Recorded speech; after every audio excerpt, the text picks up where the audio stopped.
ఓం నమ శివాయ. ఓం నమో నారాయణాయ. నరదృష్టి నివారణ కాళభైరవాయ నమో నమః. ఓం గణానాం త్వా గణపతిగుం అవామహే కవిం కవీన ముపవస్త్రవస్తవం జ్యేష్ఠరాజం బ్రహ్మణస్వత ఆన శృణ్వన్నోతిభిస్సీదసాదరగుం శ్రీ మహాగణాధిపతయే నమః. హరి ఓం. మా ఛానల్కి స్వాగతం. చూస్తున్న వీక్షకులకు ప్రేక్షకులకు ప్రియ కాల భైరవ భగవద్బంధులకి స్వాగతం పలుకుతూ మమ్మల్ని ఎంతగానో ఆదరిస్తూ ఉండబడినటువంటి ప్రియ సోదర సోదరి మణులకు అందరికీ కూడా శ్రీ పరాభవనామ సంవత్సర తెలుగు ఉగాది పండగ శుభాకాంక్షలు. తెలుగు ఉగాది పండగ సంవత్సరాంతము కూడా అందరికీ శుభాన్ని, జయాన్ని, ఐశ్వర్యాన్ని, ఆనందాన్ని, ఆరోగ్యాన్ని ప్రసాదించాలని మనం కూడా మనసారా కోరుకుందాం. 16/3/2026 నుండి 31/3/2026 వరకు పుట్టినటువంటి వారందరూ కూడా ముందస్తుగా జన్మదిన శుభాకాంక్షలు. గతంలో వివాహం చేసుకున్న వారికి వివాహ వార్షికోత్సవ శుభాకాంక్షలు. ద్వాదశ రాశుల్లో గ్రహ గమనాలు వీక్షింపచేద్దాం. మిథున రాశిలో దేవగురు బృహస్పతి సంచార స్థితి, సింహరాశిలో కేతు సంచార స్థితి, కుంభరాశిలో కుజ బుధ రాహు సంచార స్థితి, మీనరాశిలో ఏడాది తర్వాత రవి భగవానుడు శని భగవానుడితో కలిపి శుక్ర సంచార స్థితితో ద్వాదశ రాశుల్లో గ్రహ గమనాలు ఈ విధంగా ఉన్నాయి. తులారాశి వారికి ఏడాది తర్వాత రవి భగవానుడు శని భగవానుడితో కలిపి మీనరాశిలో 6వ స్థానంలో సంచారం చేయనప్పుడు రుణాలకు రోగాలకు శత్రువులను దూరం చేసుకొని ఐశ్వర్యకరమైన ఆనందకరమైన జీవితాన్ని ఎలా పొందాలో ఈ వీడియోలో సవివరంగా సంపూర్ణంగా తెలుసుకుందాం. తులారాశిలో ఏ నక్షత్రాలు వస్తాయనగా చిత్తా నక్షత్రంలోని 3వ పాదం 4వ పాదం, స్వాతి నక్షత్రంలోని 4 పాదాలు, విశాఖ నక్షత్రంలోని 1, 2, 3 పాదములు కలిపితే తులారాశి. రాశాధిపతి శుక్ర భగవానుడు. వీరికి పంచమ స్థానంలో రుణరోగ శత్రుకారకుడు కుజుడు, బుద్ధికారకుడు బుధుడు, వాస్తు నరదృశ్యకారకుడు రాహు సంచారం చేయనప్పుడు నూతనంగా వివాహమైన వారికి పుత్ర పుత్రిక సంతాన యోగము, పిల్లల యొక్క చదువులు, పిల్లల యొక్క అభివృద్ధి, అసలు ఇది పరీక్షాకాలం అవడం వలన పిల్లలను తీర్చిదిద్దాలని మీ కోరిక కూడా నెరవేరబోతుంది. అలాగనే 6వ స్థానంలో ఆత్మకారకుడు రవి, కళతకారకుడు శుక్రుడు, ఆయుకారకుడు శని భగవానుడి చేత ఏడాది తర్వాత రవి భగవానుడు మీనరాశిలో సంచారం చేయనప్పుడు యంత్రాలతో ఆయుధాలతో వాహనాలు ప్రయాణం చేసేటప్పుడు ఎన్నో జాగ్రత్తలు అవసరమని చెప్పి జ్యోతిర్విజ్ఞానం తెలియజేస్తుంది. ఎలక్ట్రికల్ పనిచేసేటువంటి వారు, అలాగే కిచెన్లో వంట వండేటువంటి వారు అనేక అప్రమత్తత అవసరమని చెప్పి కూడా మీరు గుర్తుపెట్టుకోగలగాలి.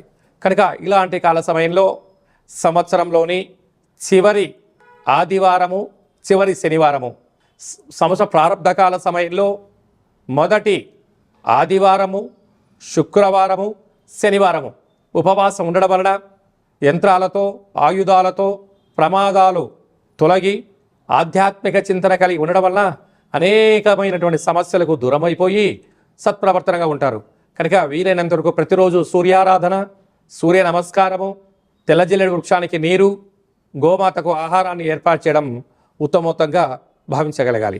భాగ్యస్థానంలో గురు సంచార స్థితి ఉండడం వలన ప్రేమికులకు చాలా మంచి కాలము, భార్యాభర్తల మధ్య అన్యూన్యత అవసరము, నూతన వివాహం ప్రయత్నం చేసేవారికి కాలం కలిసి రావడం కూడా జరుగుతుంది.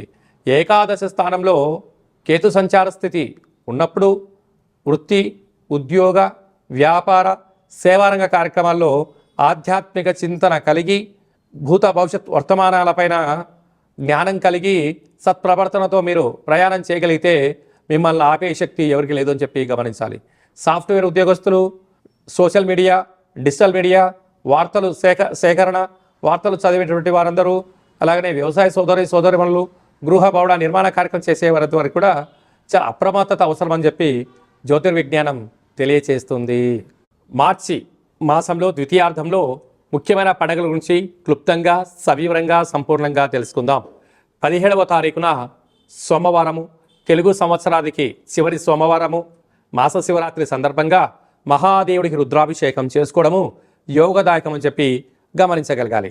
అలాగనే 18వ తారీఖున బుధవారము, అంటే మంగళవారంతో కూడుకున్నటువంటి అమావాస్య, బుధవారం రోజు కూడా అమావాస్య ఛాయలు కొనసాగుతూ ఉన్నాయి కనుక మనము తెలుగు సంవత్సరానికి చివరి అమావాస్య అవడం వలన ఇంట్లో కూష్మాండ దీపాన్ని వెలిగించుకొని ఇంటికి దిష్టి తీసి బయట వేయడము, చాకలి వారితో ఆశీర్వచనం తీసుకోవడం వలన సకల శుభం కలుగుతుందని చెప్పి గమనించాలి. అలాగనే మనకు 19వ తారీఖున శ్రీ పరాభవనామ సంవత్సరము ఉగాది పండగ ప్రారంభము. ఆ రోజు మనము మంగళ స్నానమును ఆచరింపచేసి షడ్రుచుల సమ్మేళనమైనటువంటి తీర్థప్రసాదాలు స్వీకరించడము, పంచాంగ శ్రవణము, దేవతా దర్శనము, తల్లిదండ్రులకు గురువులకు నమస్కారం చేయడము శుభసూచకం. అలాగనే మనకు 27వ తారీఖున శ్రీరామనవమి అనగానే రాముడి కళ్యాణంలో పాల్గొనడం వలన సకల శుభాలు ఐశ్వర్యం కలుగుతాయని చెప్పి గమనించాలి. అలాగనే మీ వ్యక్తిగత జాతకం తెలుసుకోవాలనుకుంటున్నారా? మీరు మీ యొక్క పేరు, పుట్టినటువంటి తేదీ, నెల, సంవత్సరం, పుట్టినటువంటి సమయం రాసి వాట్సాప్లో పంపించగలిగినట్లయితే 100 సంవత్సరముల జాతకాన్ని రాసి పంపించి మీరు పుట్టినప్పుడు గ్రహ గమనాలు ఎలా ఉన్నాయి, ప్రస్తుతం ఎలా ఉంటున్నాయి, రాబోయే కాలం ఎలా ఉండబోతున్నాయో సవివరంగా సంపూర్ణంగా తెలియజేయడం జరుగుతుంది. చాలామందికి పుట్టినటువంటి కాల సమయంలో డేటా ఆఫ్ బర్త్లు లేనటువంటి వారికి మీ పేరు యొక్క మొదటి అక్షరాన్ని అనుసరిస్తూ రాశిని తెలియజేస్తూ రాశి యొక్క స్థితిగతులను మనం తెలుసుకుంటూ, అలాగనే రమణ శాస్త్రం ద్వారా అనగా గవళ ద్వారా కాళభైరవ ఉపాసన చేత భూత భవిష్యత్ వర్తమానాన్ని తెలియజేయడం జరుగుతుంది. కనుక ఈ కింది నెంబర్ను సంప్రదించి అపాయింట్మెంట్ తీసుకొని సంప్రదించగలరు.